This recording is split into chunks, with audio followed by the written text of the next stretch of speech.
suatu daerah yang banyak pemanggilan arwah akan kena kutuk kemiskinan,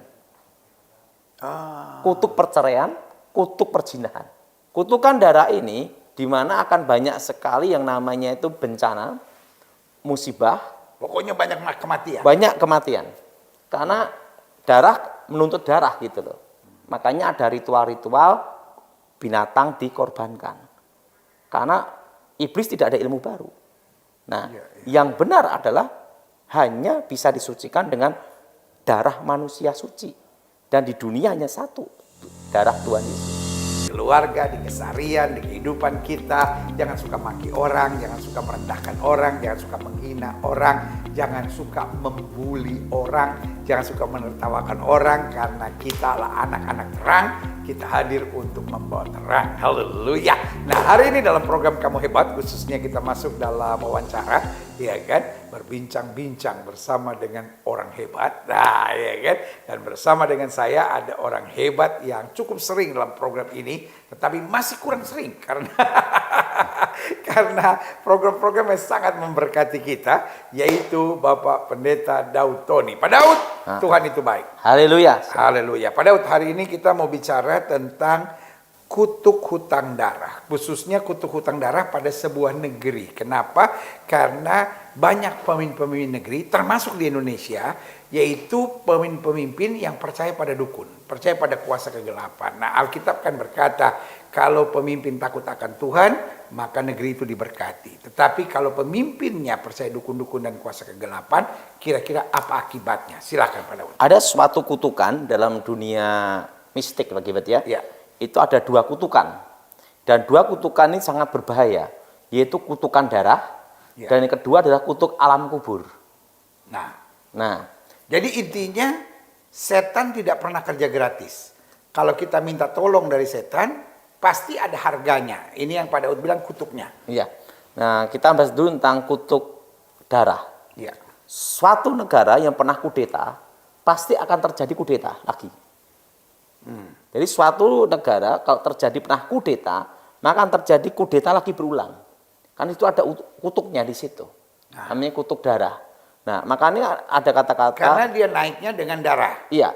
Karena itu dia harus bayar lagi dengan darah. Darah. Nah, suatu dinasti atau suatu kerajaan itu kan dibangun dengan pertumpahan darah. Maka akan terjadi ya darah lagi. Itu namanya kutukan darah. Karena itu menuntut. Nah, kutukan darah ini di mana akan banyak sekali yang namanya itu bencana, musibah. Pokoknya banyak kematian. Banyak kematian. Karena darah menuntut darah gitu loh. Kan kalau kita perhatikan di Alkitab, itu di dalam kitab Kejadian, siapa yang menumpahkan darah manusia, bahwa Tuhan sendiri menuntutnya, baik manusia maupun binatang. Nah, kalau kita perhatikan, bila suatu negeri atau suatu negara didirikan berdasarkan pertumpahan darah, maka di situ akan banyak sekali musibah, bencana, malapetaka. Nah, tetapi ada tetapi Pak Gilbert. Iya. Yang paling berbahaya kalau dibangkitkan kutukannya, udah ada kutukannya, apalagi sampai dibangkitkan. Bagaimana bangkitkannya itu? Yang yaitu namanya pemanggilan arwah yang disebut kutuk alam kubur. Nah, misalnya memanggil arwah-arwah leluhur zaman dulu. Nah, jadi sudah ada kutukan darah, tetapi kalau dibangkitkan yang namanya itu kutuk memanggil arwah, itu menjadi kutuk alam kubur. Nah, di dalam dunia mistik sebelum saya bertobat, itu tidak boleh memanggil arwah justru. Karena guru saya selalu ngomong, jangan ganggu orang mati gitu loh. Oh, ini ilmu lain lagi? Iya, itu sebelum saya bertobat. Iya. Nah, artinya apa? Guru saya ngomong bahwa kalau memanggil arwah, roh, itu ada harga harus dibayar gitu lah. Makanya ada namanya jai langkung, saya itu pemanggilan roh nenek moyang.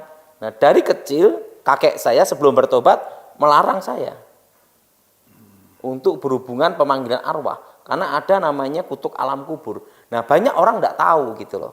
Nah, tapi walaupun melarang, sebelum bertobat, saya ngumpet-ngumpet juga. Karena mau cari nomor buntut gitu loh. Nah, waktu itu cari nomor buntut, akhirnya saya dikasih tahu sama kakek saya, kenapa dia melarang.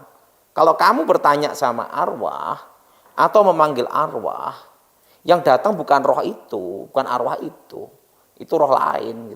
Saya kaget.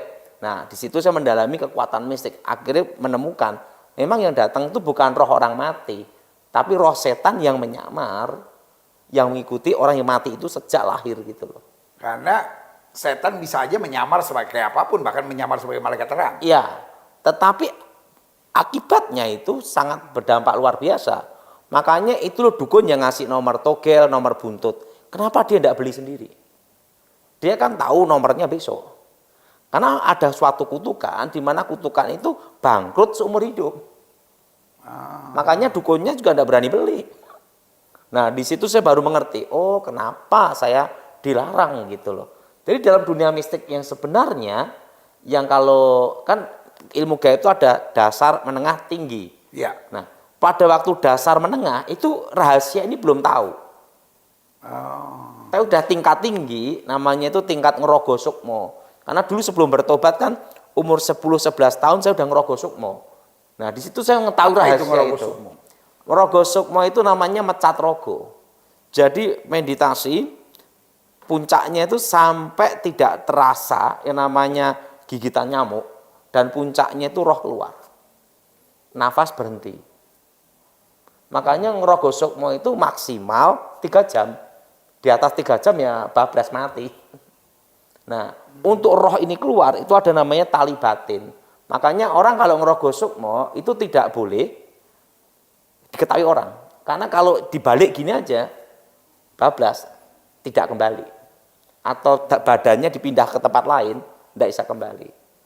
Makanya orang ngerogo sukmo di selalu kamar tertutup, ruangan tertutup, meditasi gini, roh keluar. Dan dulu kan ilmu itu sering saya gunakan sebelum bertobat untuk adu ayam Pak Gibet. Makanya untuk adu ayam, nah jadi begitu ini ayam, nah waktu pertaruhan satu air, kan alam pernah keok, lari. Waktu kedua taruhan dinaikkan, asor lah, 1.000 jadi 10.000, di 10 kali langsung roh saya keluar pindah ke ayam. Tapi badan saya begini, tapi nafas berhenti. Yang di ayam saya. Nah, di badan saya supaya saya tetap hidup itu roh lain. Dan itu roh setan pasti. Pasti.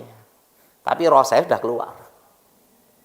Hanya level yang tingkat seperti itu yang tahu rahasia pemanggilan arwah. Nah, kendalanya di Indonesia ini kan negara kita ini merdeka terjadi peperangan Pak Gibet. Ya. Penjajahan, peperangan. Nah, kedua, repotnya kalau ada yang membangkitkan dengan memanggil arwah, memanggil roh. Sekarang ada banyak memanggil arwah Majapahit lah, memanggil arwah ini dari jenderal apa yang dulu begini-begini kan sering kali ada gitu kan. Nah, itu akan membangkitkan, akan terjadi kutukan, alam bereaksi. Alam bereaksi nanti akan banyak gempa, gunung meletus, pokoknya bencana, pesawat jatuh. Karena minta darah. Iya, karena itu namanya kutukan darah yang dibangkitkan jadi kutuk alam kubur. Kenapa banyak orang tertarik untuk memanggil arwah orang mati, kawan? Orang itu kan kadang pertama rasa ingin tahu. Kedua, dianggap orang mati itu, terutama orang yang sakti atau suci, dianggap bisa menjadi pengantara antara Allah dan manusia, antara dewa dan manusia. Makanya ada orang sembahyang di kuburan begitu. Supaya doa-doanya diantarkan kepada Yang Maha Kuasa. Dan kita sebagai orang Kristen tidak direkomendasikan untuk doa di kuburan. Bukannya rekomendasi, dilarang. Dilarang dan kedua kurang kerjaan. Doain orang mati kan tidak ada gunanya Pak Gibet. Apalagi minta tolong sama orang mati. Supaya diantarkan doanya. Jadi tujuan orang datang ke kuburan itu kalau di ilmu gaib sebelum saya bertobat ke tempat orang sakti atau orang yang dianggap suci itu supaya doa-doanya itu rohnya ini mengantarkan doanya ke Yang Maha Kuasa. Tapi kalau kita tahu sebelum bertobat ya, kalau udah level tingkat ketiga itu namanya ilmu namanya itu mati rogo, mati roso. Nah itu kita tahu rahasia itu. Tidak mungkin roh arwah orang mati itu nyampe ke Maha Kuasa. Dia sendiri juga tidak nyampe. Kan kalau orang yang mati dalam Tuhan ada di Firdaus. Yang tidak dalam Tuhan kan ada di dunia orang mati. Nah, kan tidak ada komunikasi antara orang hidup dan orang mati. Gimana nganterin doa gitu loh. Iya, iya, iya. Nah, itu pemahaman yang salah. Yang ketiga, dipercaya bahwa arwah orang mati itu bisa tahu masa lalu dan masa akan datang. Makanya roh peramal, maka roh peramal itu selalu pakai pemanggilan arwah gitu loh. Makanya kutuk alam kubur ini berlaku di Indonesia karena ada pemanggilan arwah itu termasuk ramal-ramalan itu berkaitan dengan kutuk alam kubur. Nanti bencana demi bencana terus itu. Tapi ada banyak orang berkata nggak apa-apa manggil arwah kan.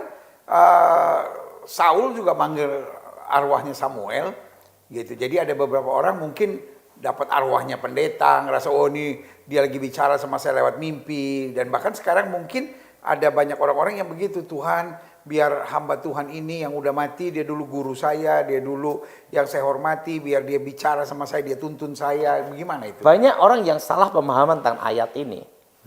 Itu bukan roh Samuel. Pertama, dalam konteks pemanggilan arwah, suatu roh yang dipanggil datang, itu tingkat roh itu di bawah yang pemanggil. Nah, sekarang gini, presiden lebih tinggi daripada menteri. Presiden panggil menteri, menteri datang. Iya. Tapi menteri panggil presiden, besok dipecat. Kurang ajar gitu loh. Merintah-merintah presiden. Iya, iya betul. Nah, pertama, roh ini dipanggil oleh perempuan di Endor. Waktu dipanggil, artinya pangkatnya lebih rendah. Jadi pangkatnya perempuan di Endor sama roh itu lebih tinggi. Roh yang di dalam perempuan di Endor. Nabi sama dukun pangkatnya tinggi mana Pak Gilbert? Nabi. Iya, iya betul. Nah, yang kedua, dalam pemanggilan arwah, roh Samuel dipanggil, itu bukan roh Samuel. Saul sendiri tidak lihat, yang lihat kan dukun. Semua pemanggilan arwah yang lihat dukunnya Pak Gilbert. Di dalam dunia perdukunan tidak ada hal yang baru. Semua lagu lama, kasetnya baru. Oh, dia punya covernya aja yang baru ini. Iya, tapi lagunya lama semua. Nah, tidak ada ilmu baru lah. Yang ketiga, kalau kita perhatikan roh ini, Saul sendiri tidak lihat, muncul dari dalam tanah. Nah, sesuatu yang ilahi itu datang dari atas. Iya, iya betul, betul, betul. Yaitu siapa? Contohnya Elia dan Musa. Waktu Tuhan Yesus dimuliakan. Iya. Nah, tapi roh ini kan datang dari dalam tanah, munculnya. Itu roh genderuwo kan Pak Gilbert. Yang keempat, ya ini empat ini penting Pak Gilbert, bahwa nubuatnya tidak terjadi. Roh ini berkata, Saul, engkau bersama keluargamu, anak-anakmu bersama aku besok mati. Kenyataannya, cucunya Saul, Isi-Boset, lolos. Iya, iya. Bahkan ada anak kandungnya Saul yang lolos, istrinya Daud, namanya Mikal. Iya, iya. Dan ada juga Mephiboset. Mephiboset, ya. Ada Isi-Boset yang lolos juga. Iya. Anak dan cucunya Saul. Nah, jadi nubuatnya tidak terjadi Pak Gilbert. Kan dikatakan arti besok keluarganya itu mati semua. Tapi kenyataannya dari berapa keluarga Saul lolos. Berarti nubuatnya tidak terjadi. Dan itu jelas pasti bukan Samuel. 100% bukan. Dan yang Itu adalah kelima, kuasa setan. Kuasa iya, iya. Yang kelima, buahnya kau akan tahu. Buahnya Saul bunuh diri, kehancuran Saul. Karena salah satu kutukan pemanggilan arwah adalah kehancuran keluarga, kehancuran kerajaannya.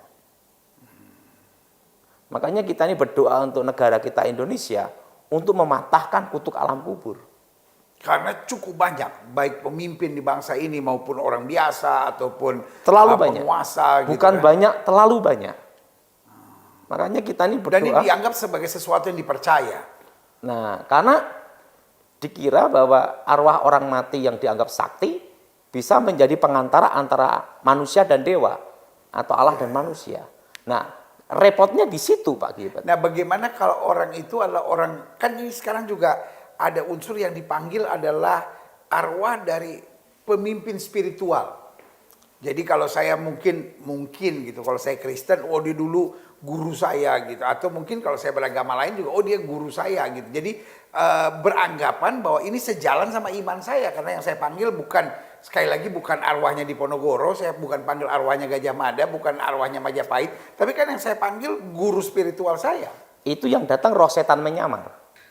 Jadi gini, waktu level namanya mati rogo, mati roso, Ya. di situ akan tahu suatu rahasia, di mana rahasia ini tidak semua dukun tahu. Hanya dukun yang mendalami ilmu batin yang tingkatnya tinggi akan mengetahui rahasia ini.